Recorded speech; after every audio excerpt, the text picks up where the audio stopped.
Hello, and welcome back to Friday Vinyl Club, where every day feels like a Friday and every album tells a story. I'm Jamie, and each episode I invite a guest to bring along a special record, an album that didn't just play in their life, but shaped it. This isn't about chart positions or critical reviews, it's about personal soundtracks, the records that stay with us long after the needle lifts.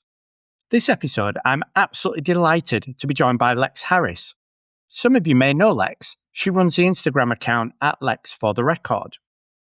Lex creates incredible content and reminds us all that collecting and sharing records is supposed to be fun. From her gorgeous monthly vinyl wall refreshers to sharing the absolute joy of music fandom, she has built an amazing and welcoming space for music lovers online. And for this episode of Friday Vinyl Club, Lex has chosen the 1991 pop album Dangerous by Michael Jackson. It's a massive record that combines upbeat pop, heavy rock, and soulful grooves, all wrapped up in one of the most detailed and fascinating album covers in music history. But before we dive into the album and why this record matters to Lex, let's rewind a little. Lex, welcome to Friday Vinyl Club. How are you feeling today? I'm great. Thank you so much for having me, Jamie. Thank you for being here. I'm so excited about this one. As you know, we're huge admirers of your Instagram page. It's always vibrant, fun, and I also learn something new when I visit. What was the background of you getting into the online vinyl community? Yeah, so it's actually a very interesting story. So it kind of happened, I don't want to say by accident, but it wasn't really something that I was totally seeking out. So when I was in my senior year of high school, that was when I decided I wanted to start collecting records. And it kind of started with a couple of years prior to that. I was in a Target, and it was around the time that Harry Styles released his debut album. That album kind of brought me back into like my fangirl tendencies, something that I had kind of, I guess, kind of let lay dormant for a while. But I really loved that album. I got back into being like music obsessed and all of that. And I just remember I was like, I would love to have a physical copy of that when I walked by a Target vinyl section. And not a whole lot came out of it, but then about the time I got around to my senior year, I was like, "Okay, I'm finally gonna act on this vinyl thing." And kind of where I'm from, there wasn't a whole lot of people around me that shared the same love for physical media and all of that, so it felt a little lonely, being, like, one of the only people around and not really having anyone to talk music with, so I was just like, "What if I just start posting just to get my thoughts out there online?" And I know I had seen a few other vinyl posts kinda come up in my feed, and I was like, "Okay, I wanna do that." So then on a random day back in 2022 in May, I made my first post and started Lex for the record. And from there, you've gone from strength to strength. Yeah. Yeah. One of the things about your account that we absolutely love is your incredible eye for curation, especially your monthly wall vinyl refreshers. We don't have space to have one of those in our vinyl den, unfortunately. So quite envious when we see yours. What's made it onto the July wall, or have you not made a decision yet? So I finally made my July wall decision a couple days ago. We got lots of good albums. I was torn between a couple of themes, so I put a poll out and I had my followers choose which one.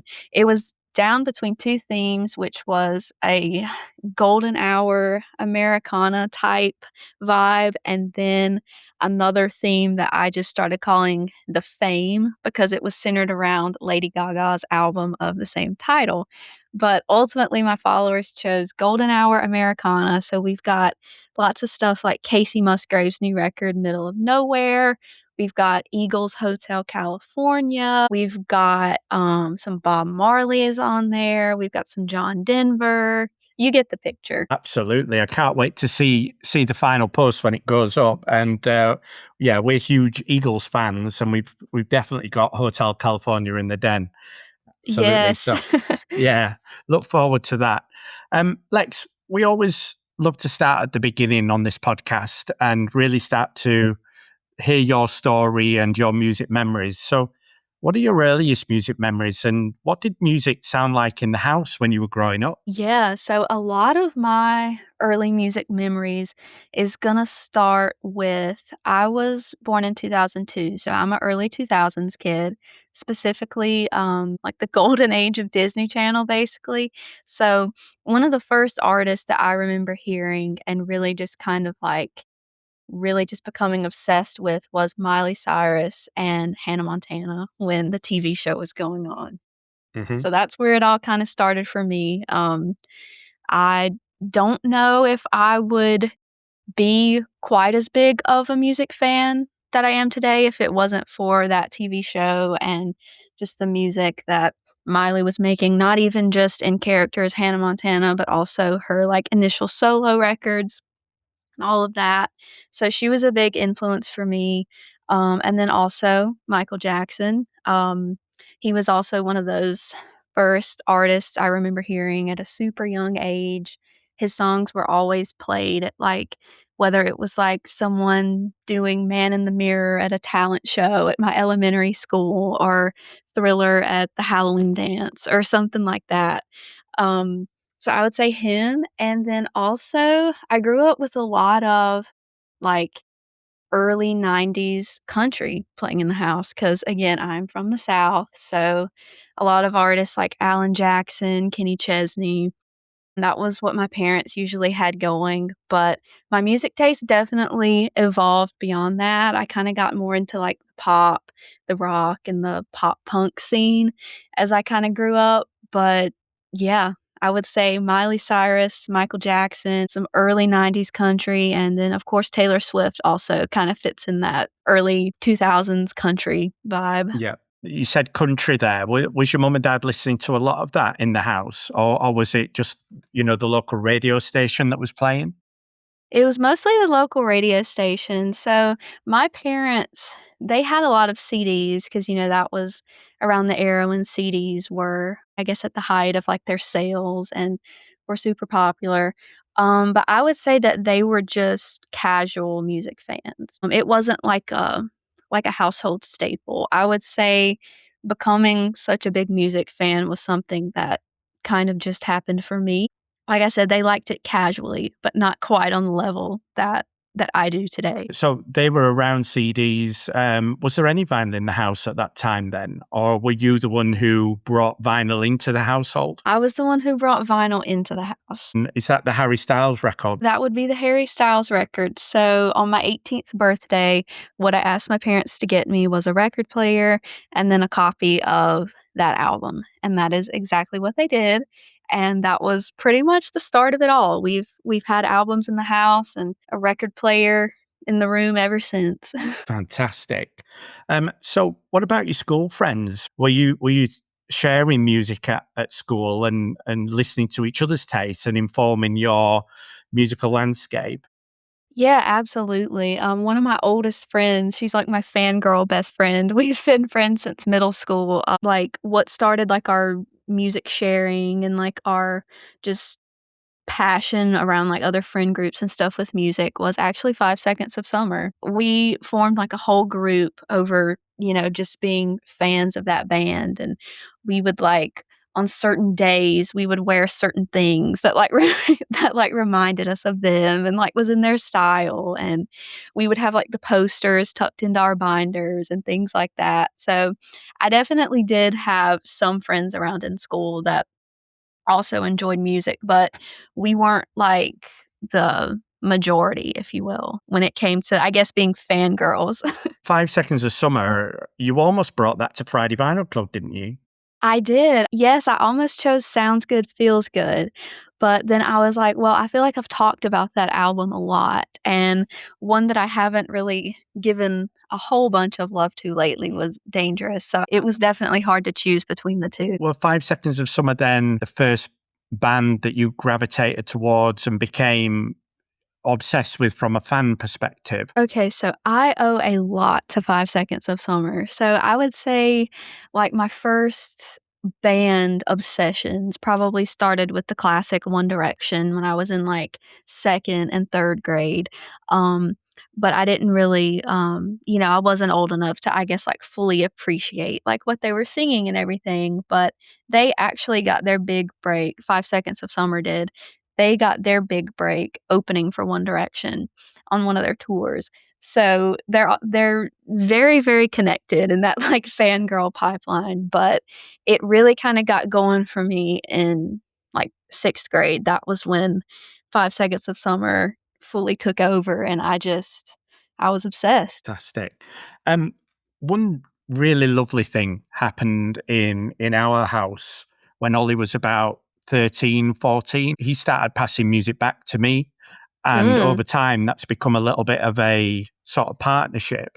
Obviously, with your mum and dad being more casual listeners, Mhm. have you had the opportunity to share your taste with your mum and dad? Have you turned them on to what you're listening and got them involved? Or is it still quite an independent thing? No, I definitely have, kind of influenced them a couple of times. So, the biggest one that comes to mind was I'm also a really big fan of a band called Greta Van Fleet, and they make a lot of, it's really like 70s skewed type rock and roll, I think, and I introduced my parents to them. I was just like, "You guys have to listen to this incredible album," and I started them off with The Battle at Gardens Gate, and they got hooked, so hooked that a couple of years ago, they went to Nashville with me to see them open the first night of their Starcatcher World Tour, and we all had a blast.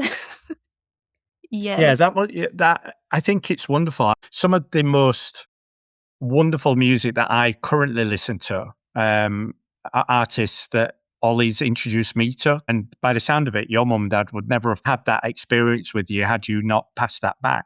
I love like, I think that's probably one of my favorite things about music is just being able to share it with people and connect with people over it. That's really what it is at the end of the day, it's that connection. You're absolutely right. And talking of that connection, music starts independently and privately in the house, but then it starts to expand and we go into live arenas and live gigs. Can you remember your first live concert and who Yes. you saw? Yes, my first live concert ever. I was pretty young. I was in the 5th grade, but I feel like a lot of people had their first concert, like, before that, but I was in the 5th grade, and it was for a band called R5. Um, I also kinda discovered them through being an early 2000s Disney Channel kid. Ross Lynch is, like, the front man, if you will, of the band, and he had a Disney Channel show, and that was what kinda led me to, like, discover his band, so I begged my parents to take me and my friend at the time, like, 8 hours away to the concert. It was at this theme park in Georgia, and it was just a whole ordeal. It was a whole trip, but they ultimately did it. We had meet and greet tickets, so we got to meet Wow. them and take a picture. It was so, so cool, even though my 5th grade self was just too stunned to even speak to them. I still have the photo to remember it, and I truly remember just about everything about that day, so Did that spark further concerts and gigs? yeah, it did. So I mean, I knew I'd been wanting to go to concerts for years before that, but it just never worked out, and I knew concerts was gonna be something that I always would wanna go to, so that definitely kinda got me, like, I guess, concert obsessed too. I was like, "Oh, I need to experience this again." So, I ended up being able to see that same band 2 more times. So that was where concerts kinda went from there. Some of the most memorable ones that I've had recently was the Lumineers and the Jonas Brothers and the All American Rejects. I've heard of the Jonas Brothers. All American Rejects, I only know through your Instagram page. Oh, awesome. Yeah. Love to hear Well, that. as I say, whenever I visit your page, I'm always learning or discovering something new. So, yeah, I really appreciate that.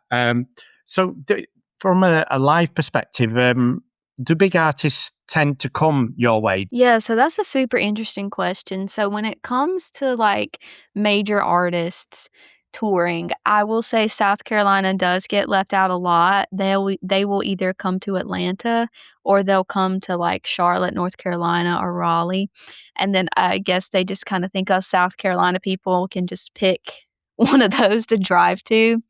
We do get kinda overlooked, but not always. Like I said, the Jonas Brothers, the Rejects, the Lumineers, they all came to a major city in the state, so shout out to them for not pretending like South Carolina doesn't exist. But when it comes to artists, say, like, when Taylor Swift did the Eras Tour, we had to go to Atlanta for that.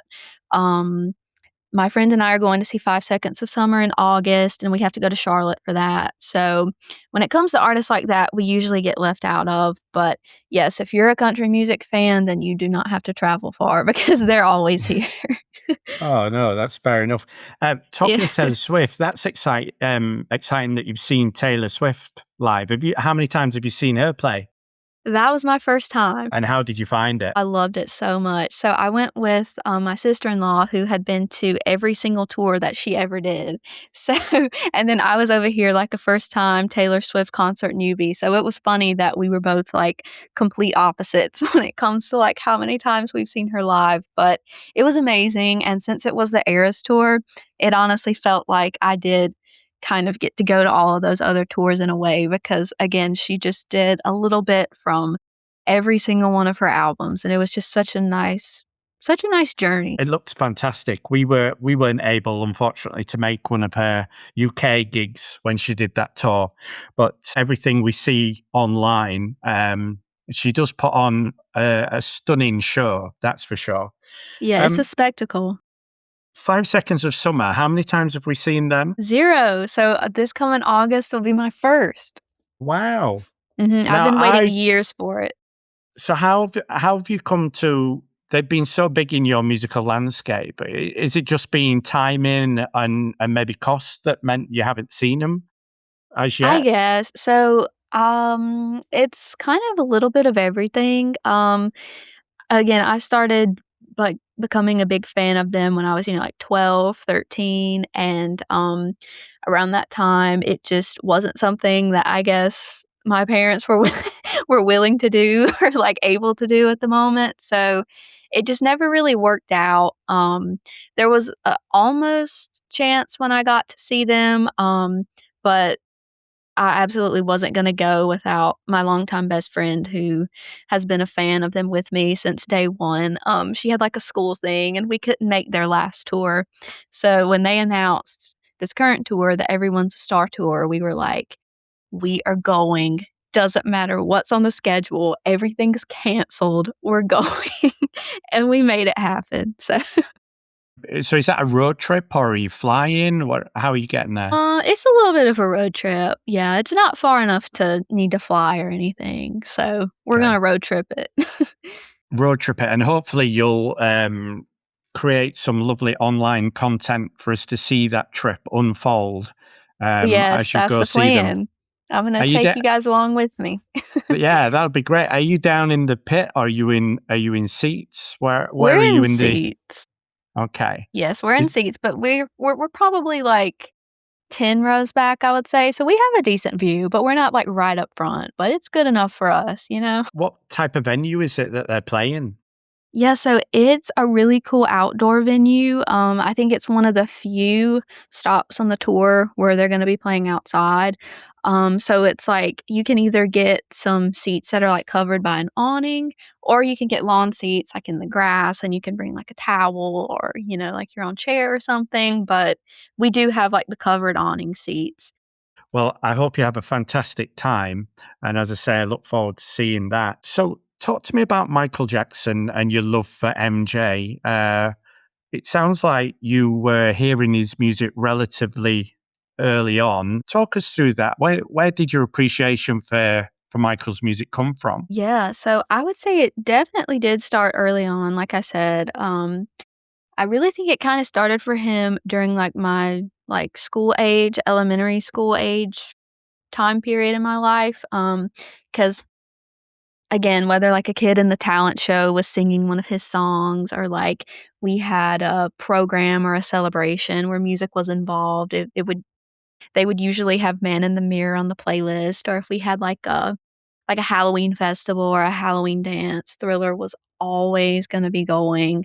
Um, I even had teachers that would, like, play music in class sometimes while we were, like, working on something, and I remember when I was in, like, 1st grade, one of my teachers put on Black or White, and I was just like, "This is the best song I've ever heard at the time," and I just love the message, and it was perfect. I loved that guitar riff that, like, kicks off Black or White and plays throughout the song, like, that really just something about that just resonated with my young brain, and I was just like, "This is awesome."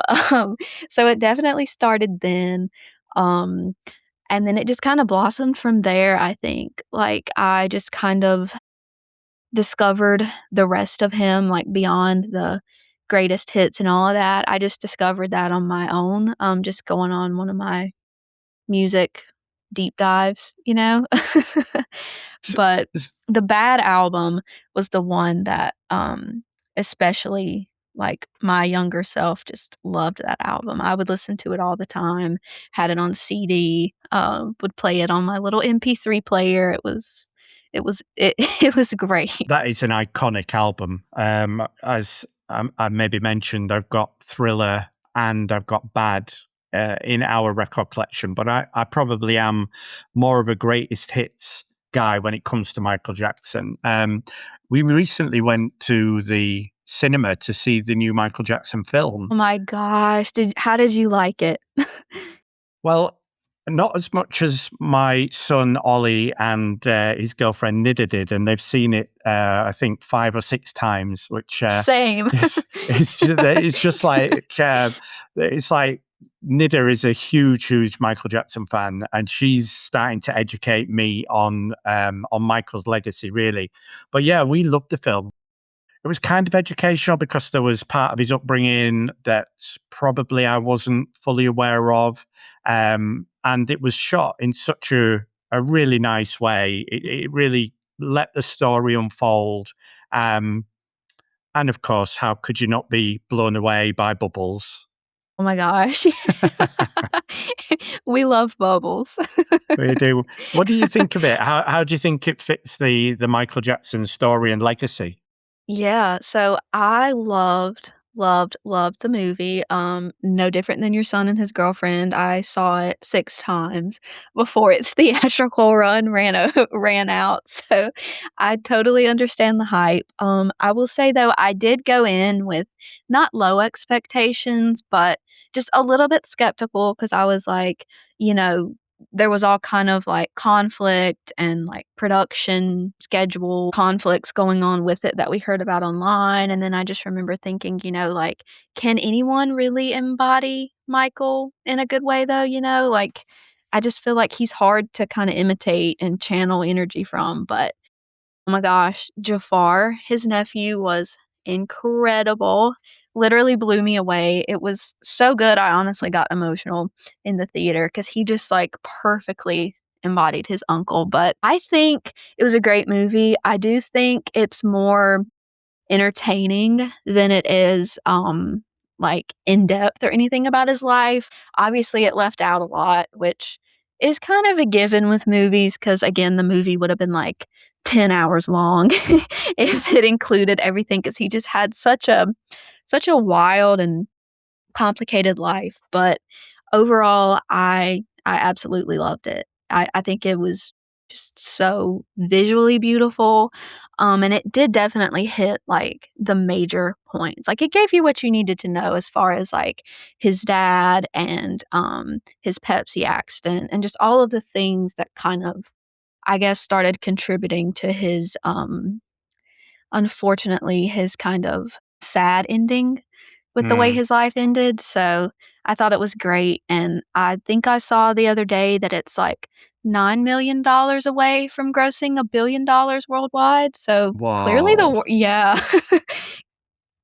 Yeah, It's it's a little bit crazy. it's a little bit more than I've got in the bank, that's for sure, Lex. Yeah, I me think too. I think the great thing is about the film, it didn't pitch itself as a documentary or Mhm. or an in-depth serious look. It was really Yes. I think it told the story in such a really visual and musical way that Mhm. really struck. And is is that a part one? Is there a part two coming, or is it just a one-off film? No, there will be a part 2. I was very excited to hear that, but they will basically, I guess, chronicle, where part 1 leaves off and then go to the end of his life, I would assume that's what they would do, but it is coming. Part 2 is coming. Part two is coming. Well, in that case, I better start saving up so that Ollie and Nida can go and sit in that movie theater in the cinema for 6 or 7 more times. Yes, smart. Oh, all right. So you've chosen Dangerous by Michael Jackson from 1991. It's an absolute powerhouse of a record, which had massive rock anthems like you've mentioned, Black or White, and that amazing music video that came with it. Um, Mhm. Now, as I said, Lex, I don't want to say a part-time Michael Jackson fan. I appreciate his music, but I am definitely a greatest hits guy. So I really want you to guide me through this album. So you would have come to this. So this album would have been around for what, nearly 10 years before you were born, right? So Yes, yes. so when did Dangerous come into your life? What can you remember? Yeah, so, the first song I ever heard on Dangerous was, again, Black or White, and I just remember hearing that at school. I even remember, like, one of my classmates came into school one day with a shirt that had the lyrics on it, "It doesn't matter if you're black or white." And, again, it was just so cool, so it's something that, has just kind of been in my life really from the beginning. So it started with that song, it started with Black or White, and then I got into it more kind of as the years went on. I remember when I kinda got serious, well, not serious, but just, like, when I really committed to wanting to have a record collection, and when I got the album on vinyl especially. And also when I was just kind of deciding, like, okay, what albums do I wanna invest in a vinyl copy of? Because vinyl's not the cheapest hobby. Mm. So you do have to be a little selective about what you buy, but, I remember taking a deep dive and really listening to, like, the deep cuts on this record then, and I fully decided that it was a record I wanted to have in my collection. So it all really did kind of, come about from the single Black or White. So, out of all the albums that you could have brought from Michael Jackson to Friday Vinyl Club, why was it Dangerous? Yeah, so obviously I talk about it on my page a lot, but my favorite Michael Jackson album is Bad, mainly because that was the one that I heard so early on. But I chose Dangerous because I would say Dangerous is probably a close second to Bad for me.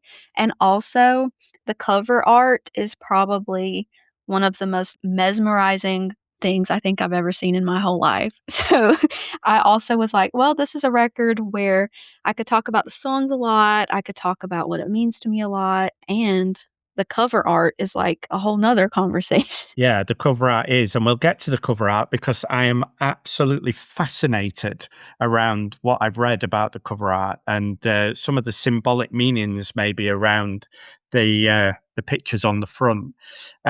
So, if you were looking at different tracks on the Dangerous album, other than Black or White, we'll get to that one. Which ones speak to you? Okay, I would say Jam, which is also the opening track, and then Keep the Faith, and who is it? Okay, so with Jam, obviously, I've listened to this album over the last few days since you said that you wanted to talk about it today.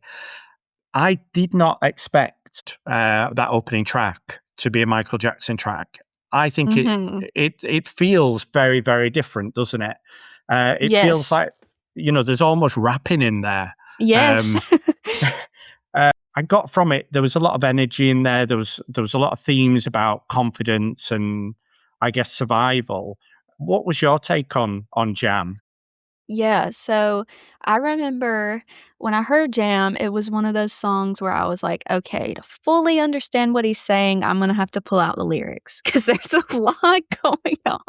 And he sings it very, aggressively, and almost kinda like staccato-like, I guess. He's very punchy and very, some of the words kind of bleed together, but I think that honestly does kinda make it stand out. But I would say several lyrics, like, obviously the chorus, we've got, "It ain't too much for me to jam," and I just remember kind of, like, the first time I heard that, I was like, "Okay, given the rest of the other lyrics, he's clearly talking about, like, some problems in the world, some injustice, maybe some ways how people have become, like, less connected over the years and stuff, and I just kind of took it as him saying, like, "Okay, like, despite all this negativity, despite all these problems, it's still not too much for me to jam," and just kind of, like, have fun, get lost in the music, and just kinda go along in life, if that makes sense. Yeah, it does. And I think one thing that struck me is this was a darker version of Michael Jackson that I'd heard previously. Um, Mhm.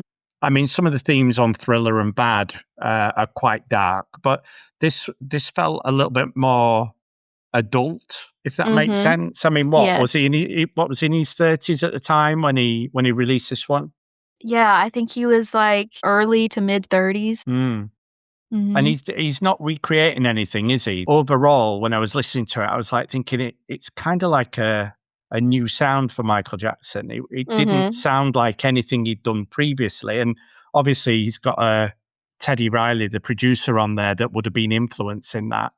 But Yes.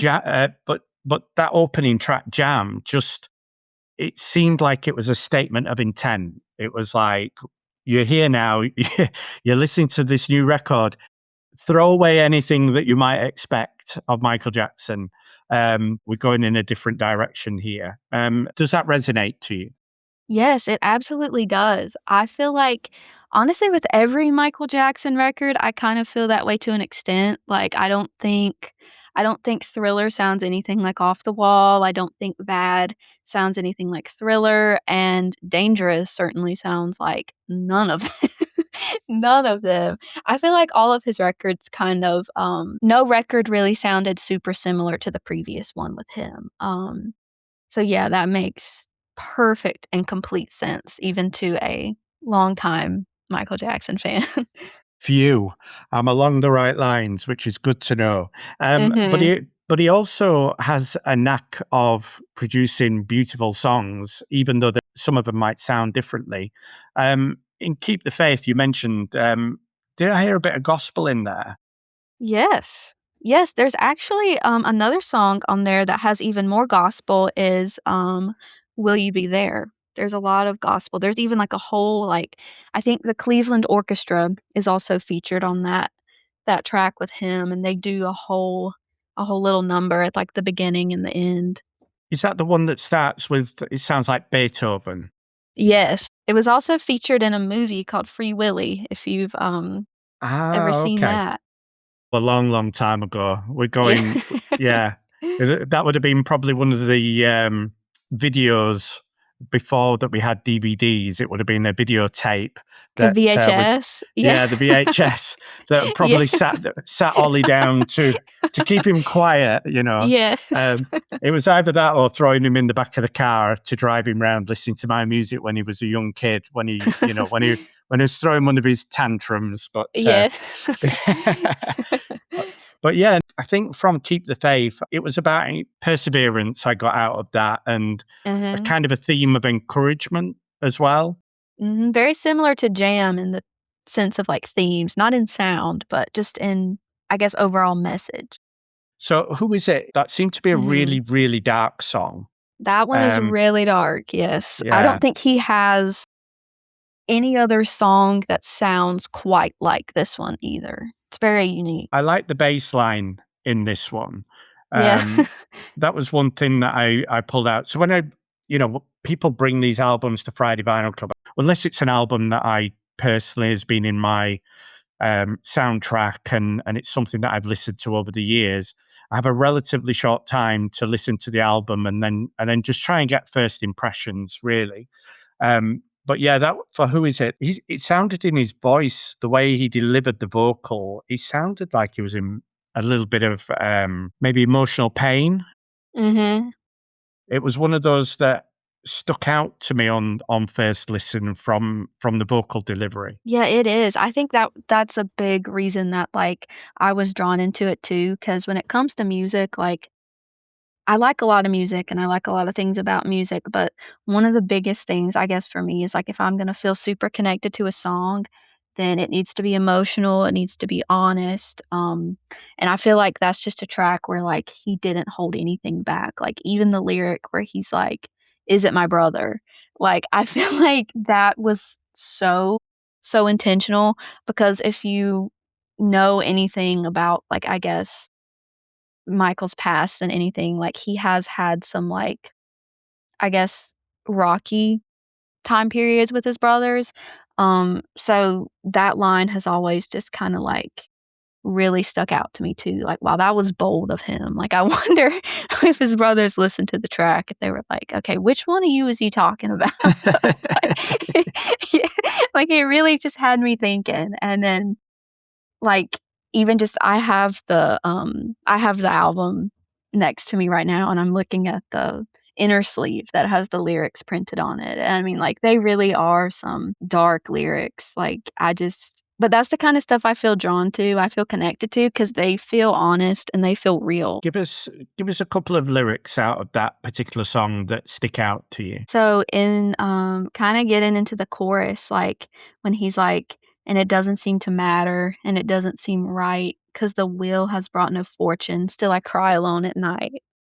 That is just so, like, vulnerable and so just like, you can almost picture the scene in a way, um, and I just think that is just like, I love when artists aren't afraid to say stuff like that, and then you get to some of the verses and he's like, "I am the damned, I am the dead, I'm the agony inside this dying head." Like, that is that's dark and that's deep. I feel like there's so many layers to that, and, ah, it's incredible. For somebody at that point in time who's so successful to still feel that way and to open himself up to those emotional lyrics and as you say, that vulnerability, I think it speaks volumes for the artist that he was.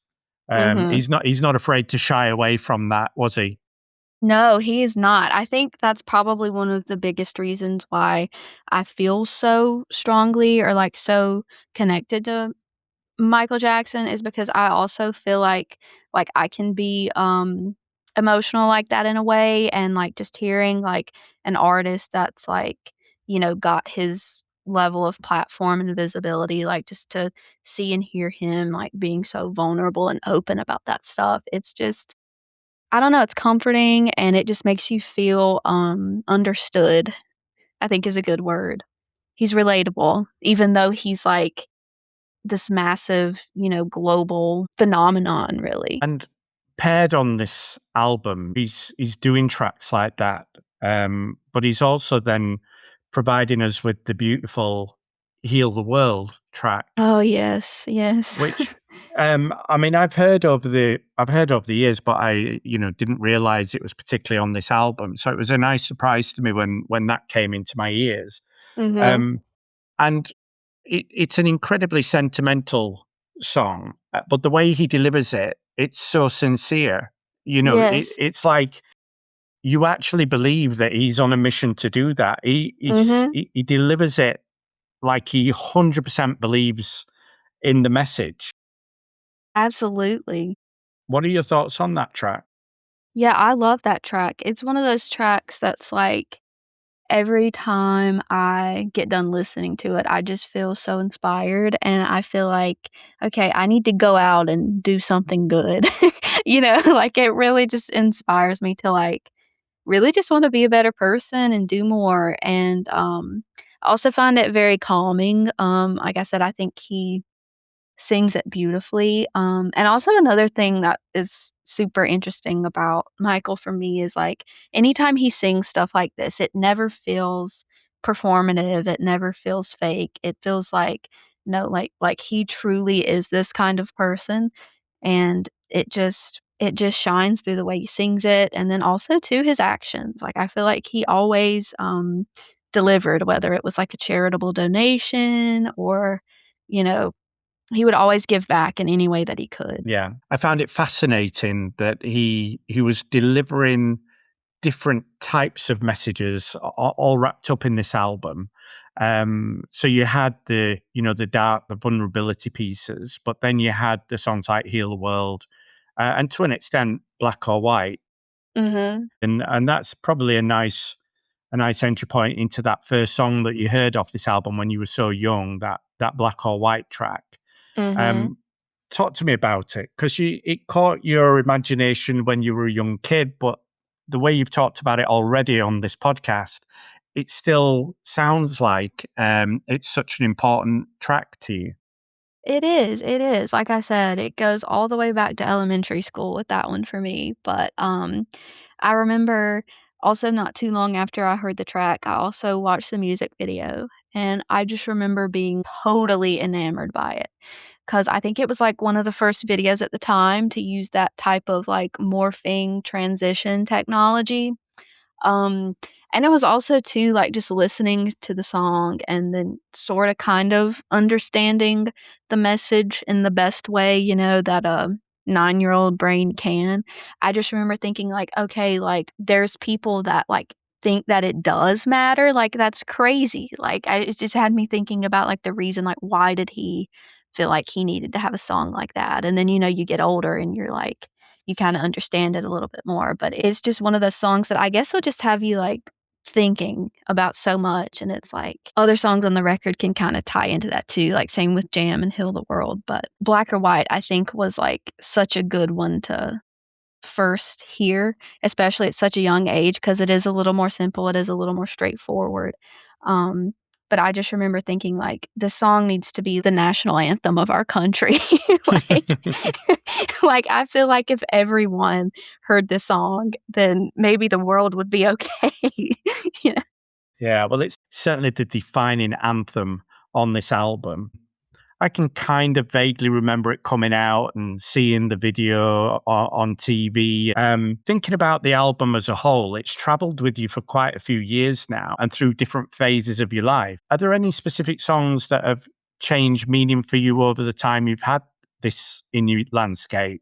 Yeah, the first one that comes to mind for me with that one is "Will You Be There?" Okay, so that's the one we talked about, or we briefly touched on earlier, isn't it? With Mhm, the yes. the Beethoven uh, beginning. Yeah, so that is one of the songs that I didn't really discover or listen to up until I started record collecting and I deep dived into the album more because it is kind of like besides being featured in the movie Free Willy, it's still kind of like a deep cut, I guess, in his like discography overall.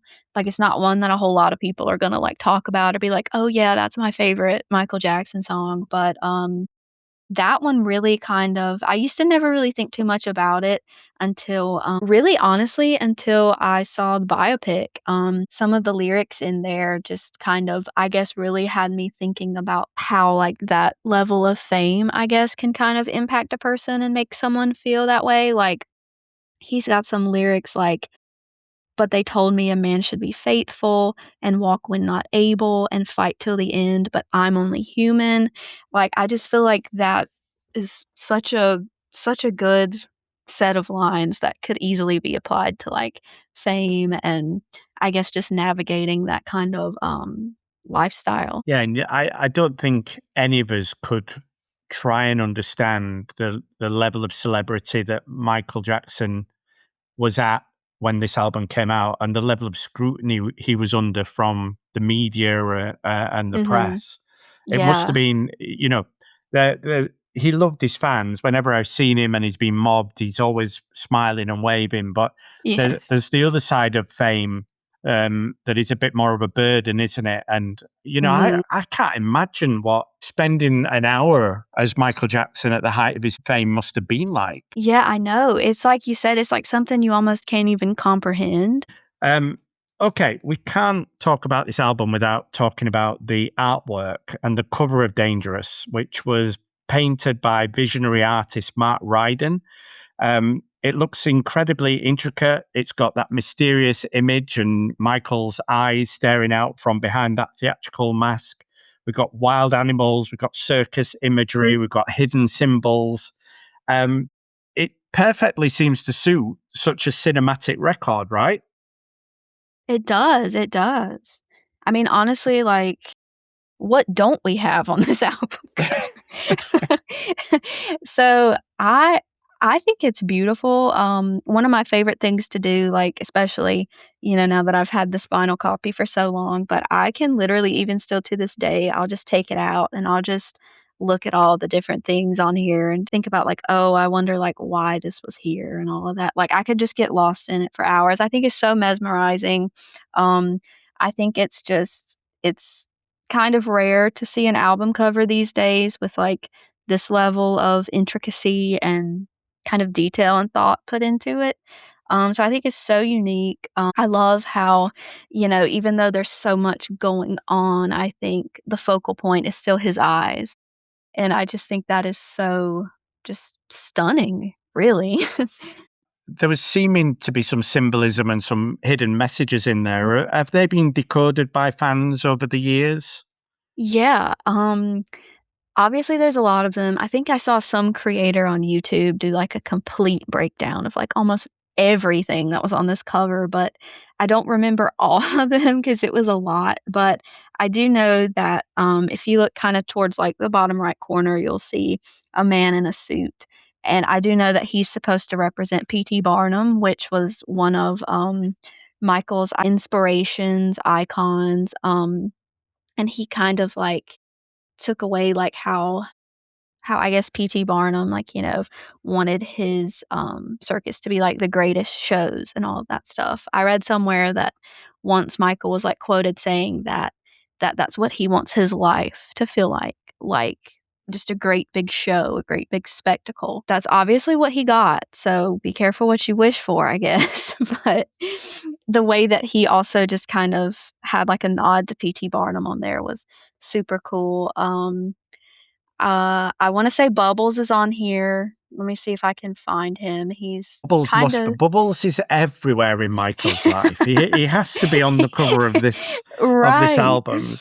He is kind of, like, on the top, I guess, like, above his eyes and his name, like, with a crown. I do remember that that is supposed to represent Bubbles. Also kinda towards actually, the very bottom right corner in one of the little, amusement park ride carts, the kid is actually supposed to be his younger self. So I thought that was an interesting little touch. And then also, I guess a lot of the animals are supposed to be like his own animals that he had at his zoo at Neverland and all of that. So that's also kind of cool. Um, and then you have, like, the hand that's kind of at the bottom left corner, and clearly, like, that's supposed to be Michael's hand because it has his, like, iconic finger tape on some of the fingers, so there's that. And then another thing that also kinda draws me in is, like, when you have the globe kinda towards the bottom, and then it looks like behind all of this just beautiful gold sparkling artwork is it almost looks like a factory or like machines, and it's like, okay, like all of this is maybe like produced or coming from a much darker place. Maybe it's kind of a metaphor for like how on the outside fame looks beautiful and glamorous, but then if you kind of peel back the layers, you see kind of like the dark undertones or the dark origins, I guess. Yeah. And I think when we get the vinyl in our hand and we're looking at the artwork like that, it's one of the best things about having vinyl records, isn't it? Agreed. Agreed. You know. Um, if you were introducing Michael Jackson to somebody who'd never heard of Michael before, um, somehow. Never heard of him before. Yeah. Um, is out of his whole back catalogue, is Dangerous your sort of starting point for this to recommend, or Ooh, would you go towards his earlier stuff? that is interesting. Wow. This is a tough one because again, he has so many incredible songs and so many incredible records. I would definitely say Dangerous would be up there. Honestly, yes, I would say because like, even though I consider Bad to be, like, my favorite Michael Jackson album, and that's mainly just because of nostalgia and also the fact that it is a really great album, but I think the nostalgia factor kind of puts it at the top for me. I would definitely say Dangerous. The main reason would be just because there's so many different genres on this record. Like, if you're into a little bit of rock, there's a song on here for you. If you're into just pure pop, there's a song on here for you. There's gospel, there's some New Jack Swing, even some industrial elements. I would say this record has something for almost, not all, but almost any genre preference. Mm. And then, of course, you can travel back and forth in his back catalogue, but use this as a starting point. Mhm. Um, Thinking about vinyl culture and your listening habits, how often do you get a chance to listen to vinyl now? Because we lead busy lives, and I guess Yes. you're fitting it in around everything else that you do. But intentional listening is just so important. Yeah, so, I try not to overcomplicate it too much because, like I said, vinyl's kind of like my outlet to, like, slow down and, just kind of be present in a world that kind of forces you to not be that way most of the time most of the time. Usually when it gets, like, closer to, like, the evening, when it's kinda getting dark outside, I'll usually pick an album to spin while I either, like, work on content ideas, or I'll usually just put it on, I'll spin it. It's just a way to, I guess, kind of, like, help me get things done in a slower pace and just feel a little more present and grounded while I do it.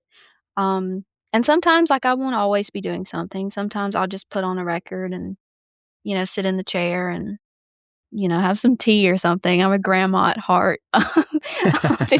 I'll do something like that too, but, it's usually pretty simple. It usually either just involves, like, some sort of drink, sometimes maybe I'll light a candle or something, but it's really about just not having anything else to really focus on other than the music mostly. Yeah, I think it sounds like you've got a lovely balance there and a nice little oasis. All right, Lex, we always end the podcast with a Friday spin where we ask you to recommend something to our listeners. It could be something old, new, or rediscovered. I'm excited for this. What have you got for us today? Ooh, okay. The first album that comes to mind, and the one that has really been, like, soundtracking really, like, my past month, I would say, that would be The Heart by Grayscale. They are actually, a band. I would say ultimately they are kind of rock, but there would be some pop punk elements depending on what song you're listening to. But they're out of Philadelphia, Pennsylvania, so they're US based. Um, but they are a band that I discovered through being in the vinyl community. So I really credit social media and this platform for helping me discover so many great artists, and they're one of them. But they've had a couple albums before this, but The Heart is their most recent one, and it's the one that I think I, like, connected with the most. It's so beautiful, it's so emotional. There's a lot of deep themes to the songs, very vulnerable. It's just another album that you can just tell that, like, they put their heart and soul into it, you know? Brilliant. So, Grayscale, the band, and Mhm. the album The Heart is your Friday Yes. recommendation. That is my Friday recommendation. Perfect. Lex, thank you so much for bringing your story, your incredible passion for music, and the brilliance of Michael Jackson's Dangerous to Friday Vinyl Club. Did you enjoy that? Yes, I did. I loved it so much. This was Oh, awesome. I'm so glad we got to do it. No, thank you so much for taking the time. It's always amazing to hear how music flows through our lives, especially from someone who does so much to champion the joy of physical media and keep the community connected online. Thank you also so much for being a great supporter of our page and chatting with me today. To our listeners, you can find Lex on Instagram at Lex for the record. Go hit follow, check out her stunning vinyl walls, and tell her we sent you. You can also hear some of the tracks we've talked about today on the Friday Vinyl Club Spotify playlist. I'll add the link in the notes. If you want to contact us, please feel free. It's Instagram at JamieB1973 or email the Friday Vinyl Club at hotmail.com. If you enjoyed this episode, please share it with a friend, follow, or leave a comment. It really helps others find a small independent family podcast and help us grow without sponsors or ads. This has been Friday Vinyl Club with Lex Harris, talking about Dangerous by Michael Jackson. Thanks so much, Lex. Really appreciate your time.